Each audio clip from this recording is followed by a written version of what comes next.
축복합니다. 한 주간 평안하셨습니까? 하나님께서 우리의 삶 가운데 역사하심을 우리가 보며 감사와 영광을 돌리십니까?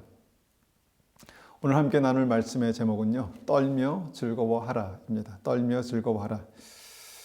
제가 이제 자주 묵상하는 것 가운데 하나가 이 지구입니다.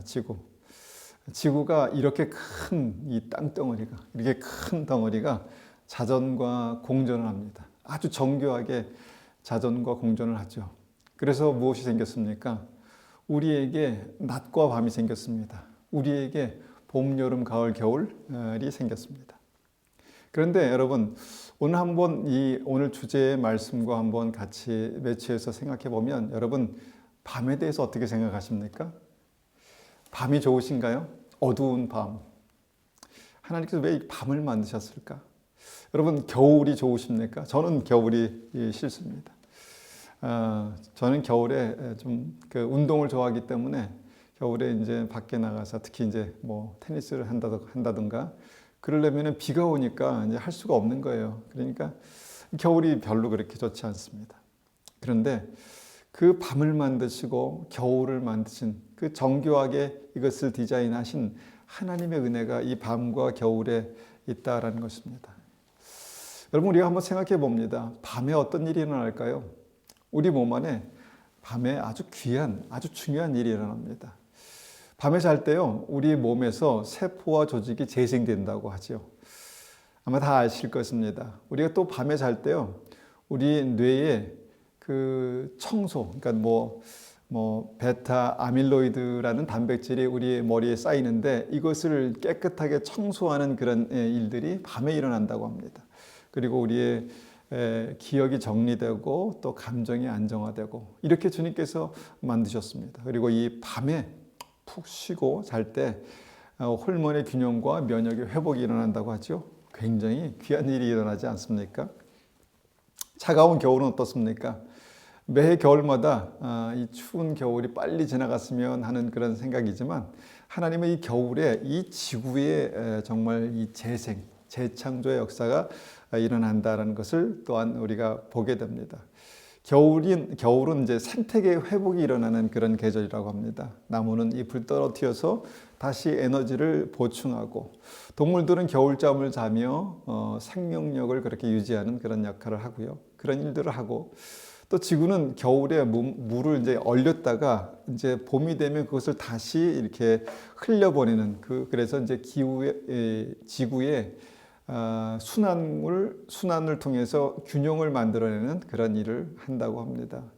그리고 겨울에 꽝꽝 얼어가지고 추울 때 해충과 세균, 곰팡이, 바이러스들이 이제 번식을 이제 억제하는 그런 기능을 한다는 것이죠.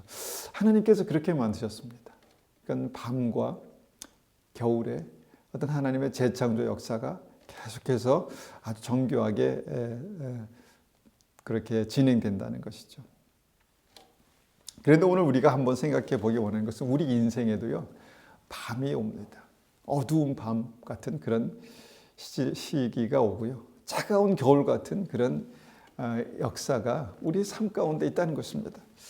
얼마나 싫습니까? 불편하죠. 어둡고 두렵고 춥고 차갑고. 그런데 여러분, 한번 이것이 얼마나 큰 축복인가를 한번 우리가 생각해 보기 원합니다. 우리가 이제 오늘 함께 생각해 보고자 하는 다윗의 인생의 어두운 밤과 차가운 겨울을 만나는 일들이 우리가 이제 그렇게 다윗을 생각만 해도 이렇게 스쳐가는 일들이 있지 않습니까? 다윗이 그런 일들을 만났죠. 그러면서 오늘 이제 우리가 생각해 보기 원하는 본문의 말씀의 고백을 이제 합니다. 무엇인가 하면 그때 어두운 밤과 차가운 겨울을 지나면서 다윗이 무엇을 배웠나는 것입니다. 무엇을 배웠는가? 우리 시편 2편 11절을 보겠습니다. 시편 2편 11절.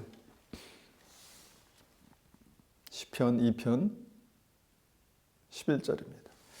자, 받들어 읽겠습니다. 여호와를 경외함으로 섬기고 떨며 즐거워할지어다. 자, 경외함 말씀드렸죠. 두려움입니다. 하나님을 두려워함으로 섬기고 떨며 즐거워할지로다. 뭔가 두 가지의 그 감정이 여기에 막 섞여 있는 것 같이 우리가 느껴집니다. 떨며 즐거워한다. 두려움으로 즐거워한다. 기뻐한다. 어떤 감정일까요? 이때 어떤 상황에서 다윗은 이것을 배웠을까요? 그리고 이때 믿음이 무엇일까요? 참 우리가 여러 가지 생각을 하게 합니다. 하나님께서는요, 다윗의 인생에 정말 두렵고 떨리는 모습으로 찾아오셨습니다. 그리고 그때 다윗의 삶에 어두운 밤이 임하고 추운 겨울이 임했다는 것이죠. 그리고 그 어두운 밤과 차가운 겨울을 지난 후에 다윗은 이것을 배웠다는 것입니다. 여호와를 경외함으로, 여호와를 두려워함으로 떨며 즐거워하는 믿음을 배웠다는 것입니다. 다윗의 삶의 겨울이 무엇입니까? 사울을 피해서 도망 다녔던 그 시기가 다윗에게 추운 겨울이었습니다. 정말 바깥에서 도망 다니면서 얼마나 그 몸과 마음이 추웠겠습니까? 이때는요, 그의 삶에 캄캄한 밤이었고 차가운 겨울이었습니다. 그리고 그때를 통해서 하나님은 다윗을 어떻게 하셨습니까? 왕으로 준비하셨다는 것입니다. 하나님의 사람으로 준비시키셨습니다. 그리고 그것이 끝이었습니까? 그가 왕이 되었죠. 그래서 뭔가 그의 삶 속에 뭔가 하나님께서 역사하시는 것들이 한창 진행되고 있을 때 아들 압살롬의 반역이 있었습니다. 그리고 그 아들의 칼에 쫓겨서 도망다니던 시절이 있었죠. 차가운 겨울입니다. 추운 겨울이고 어두운 밤입니다. 하나님께서 선택하셔서 기름 부으신 왕 삼으신 그 다윗의 삶에도 이런 차가운 겨울과 어두운 밤 같은 인생의 시간들이 있었다라는 것입니다. 그 어두운 밤에 그 차가운 겨울에 찾아오신 하나님을 다윗이 대면합니다. 다윗이 하나님을 만납니다. 그리고 무엇을 배웠습니까? 두렵고 떨림으로, 그렇지만 기쁨으로 주님을 만났다는 것입니다. 한 번은 그가 정말 두렵고 떨리는 어떤 그런 하나님을 만나는 장면이 있었습니다. 사무엘하 6장입니다. 사무엘하 6장 1절부터 우리가 한번 읽어보겠습니다. 사무엘하 6장 1절입니다. 1절 다윗이 이스라엘에서 뽑은 무리 3만 명을 다시 모으고 다윗이 일어나 자기와 함께 있는 모든 사람과 더불어 바알 레유나로 가서 거기서 하나님의 궤를 메어 오려 하니 그 궤는 그룹들 사이에 좌정하신 만군의 여호와의 이름으로 불리는 것이라. 그들이 하나님의 궤를 새 수레에 싣고 산에 있는 아비나답의 집에서 나오는데 아비나답의 아들 우사와 아효가 그 수레를 모으니라. 그들이 산에 있는 아비나답의 집에서 하나님의 궤를 싣고 나올 때에 아효는 궤 앞에서 가고 다윗과 이스라엘 온 족속은 잣나무로 만든 여러 가지 악기와 수금과 비파와 소고와 앙금과 제금으로 여호와 앞에서 연주하더라. 여러분 한번 이 장면을 상상해 보십시오. 다윗이 하나님의 법궤를 이제 성으로 가져오는데 특별히 3만 명을 준비시켰습니다. 그들은 대부분 하나님을 예배하는 사람들이었다고 봅니다. 그들이 정말 잣나무로 만든 여러 가지 악기, 수금과 비파와 소고와 앙금과 제금으로 주님을 찬양하면서 아주 웅장하고 웅대하게 이제 만반의 준비를 해서 이제 법궤를 가져오는 그 순간에 여러분 다윗이 그 자리에 있었습니다. 많은 사람들이 있었습니다. 3만 명이나 필요할까? 그만큼 엄청난 준비를 했다는 것입니다. 그렇게 많이 준비해서 드디어 법궤를 싣고 아비나답의 집에서 이제 나옵니다. 그리고 아비나답의 두 아들 우사와 아효가 수레를 몹니다. 6절 말씀 계속 봅니다. 6절 그들이 나군의 타작 마당에 이르러서는 소들이 뛰므로 우사가 손을 들어 하나님의 궤를 붙들었더니 여호와 하나님이 우사가 잘못함으로 말미암아 진노하사 그를 그곳에서 치시니 그가 거기 하나님의 궤 곁에서 죽으니라. 여호와께서 웃사를 치심으로 다윗이 분하여 그곳을 베레스 웃사라 부르니 그 이름이 오늘까지 이르니라. 이 본문의 6절 말씀 참 이해하기 어려운 말씀입니다. 법궤를 끌고 가던 소가 뛰었습니다. 그리고 법궤가 흔들렸습니다. 그리고 그 흔들리는 법궤를 웃사가 잡았습니다. 그런데 바로 그때 웃사가 그 자리에서 즉사했습니다. 하나님께서 웃사에게 진노하신 것입니다. 웃사가 잘못함으로 말미암아 하나님께서 진노하사 웃사를 치신 것인데 무엇이 문제였을까요? 성경은 이것에 대해서 자세히 기록하지는 않았습니다. 우리는 그냥 법궤를 잡은 것이 문제였다 이렇게 생각할 수 있지만요. 법궤는 20년 동안 아비나답의 집에 있었습니다. 어떻게 법궤에 손을 대지 않고 어떻게 법궤를 운반하고 20년 동안 보관할 수 있었겠습니까? 그러니까 손을 댄 그 자체가 문제라기보다 아마도 웃사의 마음 중심이 하나님 앞에 바르지 못했기 때문에 그것이 문제였다라고 봅니다.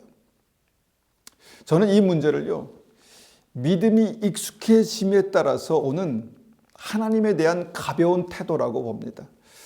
웃사에게 하나님의 임재가 이 10년 동안 어떻게 됐습니까? 익숙해졌습니다. 그리고 익숙해지다 보니까 어떻게 됩니까? 가벼워졌다는 것입니다.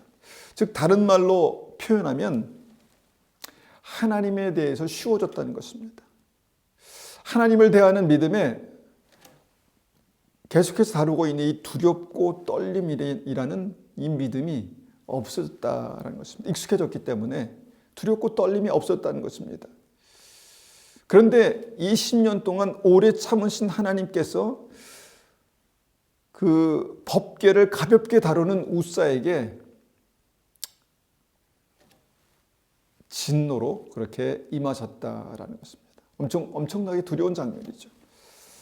그리고 그 엄청난 순간을 다윗이 직접 눈으로 목격했다는 것입니다. 얼마나 놀랐겠습니까? 그때 다윗의 반응입니다. 9절입니다. 다윗이 그날의 여호와를 두려워하여 이르되 여호와의 궤가 어찌 내게 오리오 하고 다윗이 여호와의 궤를 옮겨 다윗성 자기에게로 메어 가기를 즐겨하지 아니하고 가드 사람 오벳 에돔이 집으로 메어 간지라. 다윗은 하나님의 법궤를 다윗성으로 모셔오려고 엄청나게 공을 들였습니다. 엄청나게 준비했습니다. 3만 명이 준비됐습니다. 그런데 그렇게 준비된 자리에서 하나님의 엄청난 진노를 본 것입니다. 그때 다윗은 정말 두렵고 떨었습니다. 그리고 하나님 앞에 그 두렵고 떨림을 배웠습니다. 너무나 큰 충격과 두려움으로 이 법궤를 자기의 그 다윗성으로 모셔올 수가 없었습니다. 그래서 다윗은 법궤를 일단 오벳 에돔의 집으로 보냅니다. 그래서 생각해 보십시오. 오벳 에돔은 무슨 죄입니까? 왕의 명령으로 법궤를 집안으로 모셔왔지만 그것을 알지 않습니까? 법궤를 만졌다가 죽은 웃사. 얼마나 두려웠을까요? 숨이나 제대로 쉬었겠습니까? 여러분, 이 두려움이 어떤 감정일까요? 이와 비슷한 두려움을 보게 되는 말씀이 신약에도 있습니다. 사도행전 5장 1절, 6절.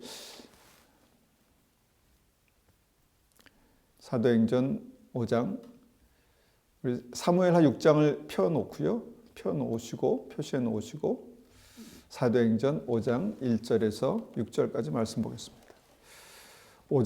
사도행전 5장 1절입니다.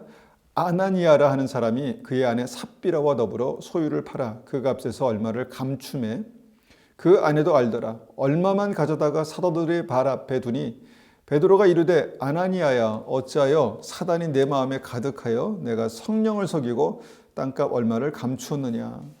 땅이 그대로 있을 때에는 내 땅이 아니며 판 후에도 내 마음대로 할 수가 없더냐.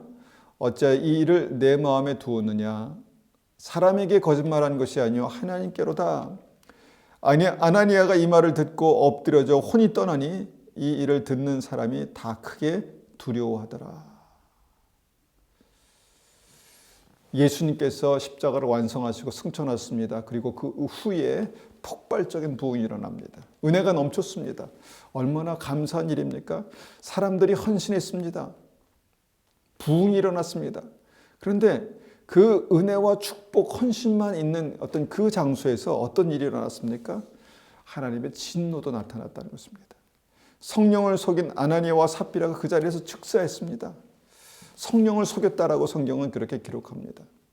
그리고 하나님의 임재로 충만한 그 부흥의 자리에 모인 모든 성도들 위해, 교회 위에 하나님의 임재에 대한 두려움이 임했다는 것입니다. 여러분, 그 장소에 우리가 있었다고 생각해 보십시오. 얼마나 두렵고 떨리겠습니까? 여러분, 이 감정이, 이 두려움이 부정적인 것일까요? 여러분, 이 두려움은 믿음에서 없애버려야 될 잘못된 믿음입니까? 다시 우리가 웃사의 이야기로 돌아가 보면 웃사가 즉사하고 이 참혹한 어떤 이 일들이, 사건이 있은 이후에 다윗은 법궤를 모셔오지 못할 정도로 두려웠다는 것입니다. 그리고 그 법궤가 왕의 명령에 의해서, 다윗의 명령에 의해서 오벳에돔의 집으로 간 것입니다. 오벳에돔의 집에 하나님의 법궤가 들어오니까 은혜가 충만했을까요? 얼마나 두려웠겠습니까? 오벳에돔 집에 법궤가 석 달을 머물게 됐습니다. 아마 그 석 달이 30년 같지 않았을까 생각됩니다. 그런데 그 완전한 두려움, 떨림이 임했던 오벳에돔의 집에 어떤 일이 일어났습니까? 사무엘하 6장입니다. 6장 11절입니다.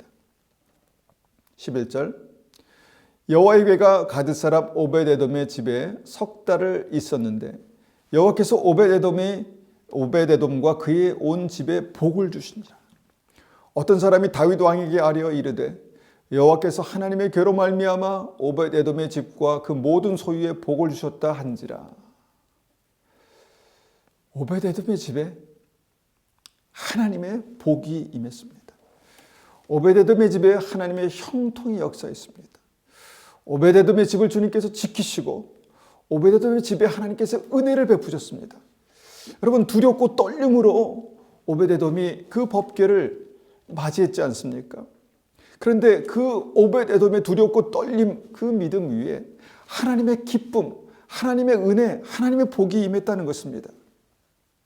그리고 다윗이 이것을 또 보았습니다. 다윗이 오벳에돔의 집을 얼마나 주목했겠습니까? 오벳에돔이 또 죽지 않을까? 그의 삶에, 그의 집에 어떤 일이 일어날까? 계속해서 묻고 보고 사람들을 보내서 확인하고, 그렇게 큰 두려움으로 정말 오벳에돔에 보냈던 그 법궤, 하나님의 임재, 거기에 하나님께서 놀라운 은혜를 부으신다, 놀랍게 축복하신다는 소리를 들었습니다. 그리고 그것을 직접 보았습니다. 그리고 이번엔 소망이 생겼습니다. 하나님을 경외하는 그 두려움으로 주님을 바라봤던 다윗의 마음, 심령에 하나님께서 주시는 소망과 은혜와 기쁨이 임했다는 것입니다. 6장 12절입니다. 사무엘하 6장 12절. 어떤 사람이 다윗 왕에게 아뢰어 이르되 여호와께서 하나님의 궤로 말미암아 오벳에돔의 집과 그 모든 소유에 복을 주셨다 한지라. 다윗이 가서 하나님의 궤를 기쁨으로 메고 오벳에돔의 집에서 다윗성으로 올라갈새 여호와의 궤를 맨 사람이 6걸음을 가매 다윗이 소와 살찐 송아지로 제사를 드리고 다윗이 여호와 앞에서 힘을 다하여 춤을 추었는데 그때 다윗이 배 에봇을 입었더라. 다윗과 온 이스라엘 족속이 즐거이 환호하며 나팔을 불고 여호와의 궤를 메어오니라. 여러분, 다윗의 신중함을 보십시오. 다윗이 어떤 모습으로 이 법궤를 메고 그의 성으로 들어갔을까요? 어떤 마음으로 다윗이 하나님의 임재를 그의 성으로 그렇게 모셔왔을까요? 6걸음을 가며 다윗이 소와 살찐 송아지로 제사를 드리고 6걸음을, 얼마나 신중하게 6걸음을 걸어갔을까요? 그런데 그의 마음 가운데 어떤 마음이 또 있었냐면 기쁨이 있었다는 것입니다. 하나님께서 부으시는 기쁨, 하나님의 임재, 하나님께서 함께 하시는 그 기쁨이 있었다는 것입니다. 그래서 그 기쁨으로 여호와 앞에서 힘을 다해서 춤을 추었다 이렇게 말씀합니다. 오베데돔이 은혜를 받고 다윗이 그 하늘의 기쁨을 맛보고 다윗이 여호와의 법궤 앞에서 춤을 추며 찬송을 드리고 이것이 바로 여호와 앞에서 떨며 즐거워한다는 다윗의 믿음입니다. 여러분, 우리가 이 믿음을 가질 수만 있다면 이것은 엄청난 복이 될 것입니다. 우리에게 이 믿음이 회복되어야 한다라고 저는 믿습니다. 이 믿음이 우리의 삶 가운데 놀라운 축복입니다. 그냥 20년 동안 오랫동안 익숙해진 그 하나님의 임재가 아니라 주님 앞에 두렵고 떨림으로 다시 새롭게 되는, 다윗이 얼마나 오랫동안 하나님과 동행했겠습니까? 그런데 그 순간순간마다, 중요한 순간마다 다윗이 무엇을 배웠습니까? 두렵고 떨림으로 하나님을 대하는 그 믿음을 배웠다는 것입니다. 그리고 그 믿음 가운데 하나님께서 그에게 기쁨을 주셨습니다. 놀라운 은혜와 축복을 주셨다는 것입니다. 그래서 떨며 즐거워한다라고 고백했다는 것입니다. 여러분, 이 두려움, 이 떨리는 믿음, 이것이 여러분 그냥 단순히 우리 생각으로만 이해할 수 있는 그런 믿음의 차원일까요? 아니라고 봅니다. 여러분, 이 두렵고 떨리는 믿음에 대해서 예수님의 평가는 무엇일까요? 누가복음 7장 말씀을 한번 봅니다. 누가복음 7장 6절입니다. 누가복음 7장 6절, 7장 6절 말씀 9절까지 봅니다. 6절입니다. 예수께서 함께 가실새 이 집에 이에 그의 집이 멀지 아니하여 백부장이 벗들을 보내어 이르되 주여 수고하지 마옵소서 내 집에 들어오심을 나는 감당하지 못하겠나이다. 그러므로 내가 주께 나아가기도 감당하지 못할 줄을 알았나이다. 말씀만 하여 내 하인을 낫게 하소서. 나도 남의 수하에 든 사람이요 내 아래에도 병사가 있으니 이더러 가라 하면 가고 저더러 오라 하면 오고 내 정도로 이것을 하라 하면 하나이다. 예수께서 들으시고 그를 놀랍게 여겨 돌이키사 따르는 무리에게 이르시되 내가 너에게 이르노니 이스라엘 중에도 이만한 믿음을 만나보지 못하였노라 하시더라. 한 백부장이 예수님의 은혜가 필요했습니다. 하나님 내 종을 고쳐주십시오. 그렇게 부탁했습니다. 그래서 예수님이 가십니다. 그런데 백부장이 돌연 이런 말을 합니다. 주님 오시지 마십시오. 저는 주님께서 오시는 것을 감당할 수가 없습니다. 제가 직접 가서 주님께 이렇게 요청을 했어야 되는데 제가 주님을 만나는 것을 감당할 수가 없어가지고 주님 이렇게 대신 종들을 보냅니다. 여러분 무슨 이유에서 이런 말을 했을까요? 주님 만나기가 두렵고 떨렸다는 것입니다. 내가 주께 나아가기에 감당치 못하겠나이다. 주께서 내 집에 들어오심을 나는 감당하지 못하겠나이다. 이것이 무슨 말일까요? 주님을 직접 대면하기 싫다는 말입니까? 아직 준비가 안 돼서 내가 주님을 대면하기 싫습니다. 아니죠. 그런 말이 아닙니다. 주님 두렵고 떨립니다. 내가 주님을 직접 대면하다니요? 감당하지 못하겠습니다. 이런 뜻입니다. 이것이 어떤 종류의 믿음일까요? 백부장이 그 믿음으로 말합니다. 주님 말씀 하나 해주십시오. 말씀이면 충분합니다. 말씀만 해주십시오. 그러면 제 종의 병이 나을 것입니다. 저는 너무 죄인이고 하나님의 영광 앞에 서는 것이 두렵고 떨립니다. 라는 그런 의미죠. 그렇게 말하는 백부장에게 주님 이렇게 말씀하십니다. 누가복음 7장 9절을 예수께서 들으시고 그를 놀랍게 여겨 돌이키사 따르는 무리에게 이르시되 내가 너에게 이르노니 이스라엘 중에도 이만한 믿음은 만나보지 못하였노라 하시더라. 이방인들 중에서가 뿐만 아니라 이스라엘 중에도 하나님의 백성 중에도 거기에는 제자들도 포함됐습니다. 이만한 믿음을 만나보지 못하였노라. 어떤 믿음일까요? 예수님께서 백부장의 완전한 믿음을 보셨다는 것입니다. 그리고 그 믿음을 엄청나게 칭찬하시는 장면입니다. 이스라엘 중에도 이만한 믿음을 만나보지 못하였노라. 여러분 우리는 이 믿음을 주목해야 합니다. 이 믿음이 어떤 믿음일까? 이 믿음이 어떤 믿음일까요? 주님 만나기를 감당치 못하는 믿음. 이것이 바로 경외하는, 하나님을 경외하는 믿음이라는 것입니다. 두렵고 떨리는데, 주님을 만나고 싶지만 두렵고 떨리는데, 너무 기대되고 기쁜데 두려운, 어려운 그런 믿음, 그런 믿음이라는 것입니다. 여러분, 이것이 그냥 단순히 우리가 이해한다고 그냥 이해할 수 있는, 알 수 있는 그런 믿음일까요? 다윗은요, 그의 인생의 밤을 맞이하면서 그의 인생의 차가운 겨울을 지나면서 이 믿음의 진리를 배웠습니다. 그리고 그것을 정말 하나님의 임재가 무엇이라는 것을 직접 그가 목도하면서 두렵고 떨림으로 하나님을 기뻐하는 믿음을 갖게 됐다는 것입니다. 여러분, 이것이 믿음의 균형입니다. 완전한 믿음입니다. 두렵고 떨림으로 하나님을 기뻐하는 믿음. 여러분, 이것이 다윗이 하나님 마음에 합한 자가 될 수 있었던 바로 그 믿음이라는 것입니다. 여러분, 우리가 이 믿음을 주목하고 이 믿음을 갖기를 원합니다.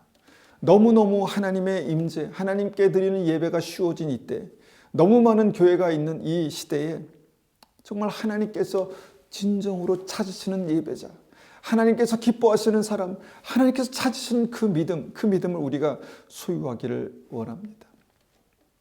여러분, 다윗이 그렇게 믿음을 고백하는 그 와중에 다윗의 아주 가까운 곳에서 다윗의 믿음을 지켜보면서 평가했던 사람이 있었습니다. 바로 다윗의 부인 미갈이었습니다. 한번 16절 말씀 한번 보겠습니다. 16절 말씀. 여호와의 궤가 다윗성으로 돌아올 때에 사울의 딸 미갈이 창으로 내다보다가 다윗 왕이 여호와 앞에서 뛰놀며 춤추는 것을 보고 심중에 그를 업신여기더라. 다윗이 자기의 가족에게 축복하러 돌아오매 사울의 딸 미갈이 나와서 다윗을 맞으며 이르되, 이스라엘 왕이 오늘 어떻게 영어로우신지 방탕한 자가 염치 없이 자기의 몸을 드러내는 것처럼 오늘 그의 신복의 계집종의 눈앞에서 몸을 드러내셨도다. 미갈은 다윗이 떨며 즐거워하는 그 믿음을 도저히 이해할 수 없었습니다. 여러분, 그 믿음을 본다고 이해할 수 있겠습니까? 오히려 비판하고 평가하고 문제 삼을 수 있는 그런 믿음이었다는 것입니다. 미갈은 그런 다윗을요, 방탕하고 염치 없고 수치스러웠다, 그렇게 업신여겨서 다윗을 업신여깁니다. 여러분, 이 믿음을 우리가 쉽게 생각하면 안 되는 것입니다. 부정적인, 그냥 잘못된 것이야, 이렇게 폄하하면 안 되는 것입니다. 여러분, 두렵고 떨림으로 하나님 앞에 서는 믿음, 이 믿음이 이 시대에 너무너무 중요합니다. 필요합니다. 동시에 하나님의 은혜로 기뻐하며 즐거워하는 그 믿음이 믿음의 온전한 균형을 만들어낸다는 것입니다. 여러분, 미갈이 다윗의 그 믿음을 방탕하고 염치 없고 수치스러웠다 이렇게 고백했는데, 여러분, 그 믿음을 알지 못했던, 하나님 앞에 두렵고 떨림으로 기뻐하는 믿음을 알지 못했던 이 미갈의 삶에, 또 그 믿음에 대해서 함부로 평가했던 미갈의 삶에 어떤 일이 일어났습니까? 사무엘하 6장 23절 보니까 미갈에게 죽는 날까지 자식이 없으니라, 이렇게 말씀합니다. 미갈에게 죽는 날까지 자식이 없으니라. 자식은 하나님의 축복입니다. 그런데 이것이 끊겼다는 것입니다. 여러분, 우리가 정말 오늘 말씀을 통해서 이 말씀에서 주시는 떨며 즐거워하는 믿음, 이것이 우리의 믿음이 되기를 간절히 소원합니다. 여러분, 하나님 앞에 떨며 즐거워하는 그 믿음을 소유하시기를 간절히 축원합니다. 여러분, 성경에 기록된 다윗의 믿음, 떨며 즐거워하는 그 믿음과 내 믿음이 같아지기를 소원합니다. 이 이스라엘의 이만한 믿음을 보지 못했다는 그 말씀에 기록된 그 믿음이 우리의 삶에 나타나기를 원합니다. 두렵고 떨림으로 하나님을 만난 오벳 에돔의 3개월간의 믿음이 우리에게 회복되기를 원합니다. 그리고 그 모습을 지켜본 다윗의 믿음이 나의 삶에 이렇게 새겨지기를 원합니다. 우리가 이 말씀을 가지고 한번 기도하겠습니다. 함께 기도하겠습니다. 아버지 하나님, 좋으신 하나님, 사랑의 하나님을 우리가 압니다. 그리고 그 하나님을 추구합니다. 그 하나님을 만나길 원합니다. 그렇습니다. 우리가 그 하나님의 임재 앞으로 나아갑니다. 그런데 하나님, 다윗이 정말 두렵고 떨림으로 만났던, 오베데돔이 정말 두렵고 떨림으로 만났던 하나님, 그 하나님을 우리가 아는지 우리가 다시 한번 돌이켜봅니다. 아버지 하나님, 우리가 주님 앞에 혹시 아비나답처럼 정말 20년 동안, 오랫동안 하나님의 임재가 익숙해서 쉽게 생각하고 쉽게 드리고 쉽게 나아가고 그러지 않았습니까? 그래서 결정적인 순간에 우리가 하나님을 가볍게 쉽게 대하지 않았습니까? 아버지 하나님, 이 시간에 우리가 다시 한번 하나님께서 찾으시는 온전한 믿음을 갖기를 원합니다. 두렵고 떨림으로 떨며 즐거워하는 믿음, 떨며 기뻐하는 믿음, 하나님 떨며 기대하는 믿음, 하나님 그 믿음을 갖기를 원합니다. 그리고 그 믿음 위에 오베데돔이 주님께 온전한 은혜 가운데 정말 축복받았던 그 은혜가 우리의 삶 가운데도 임하게 하여 주시옵소서. 그래서 우리의 삶이 정말 하나님을 더 깊이 알고 정말 다윗이 정말 주님 앞에 그렇게 되었던 것처럼 그를 보니 내 마음에 합한 자로다. 너를 보니 내 마음에 합한 자다. 이렇게 말씀하시는 그 믿음이 우리의 믿음이 되기를 소원합니다. 지금은 우리 주 예수 그리스도의 은혜와 하나님 아버지의 극진하신 사랑하심과 성령님의 충만하심과 인도하심이 오늘도 믿음으로 주님 앞에 나아가 두렵고 떨며 즐거워하기를 원하는 우리 믿음의 성도님들 머리 위에, 가정 위에, 교회 위에 지금부터 영원토록 함께 하시기를 축원합니다. 아멘.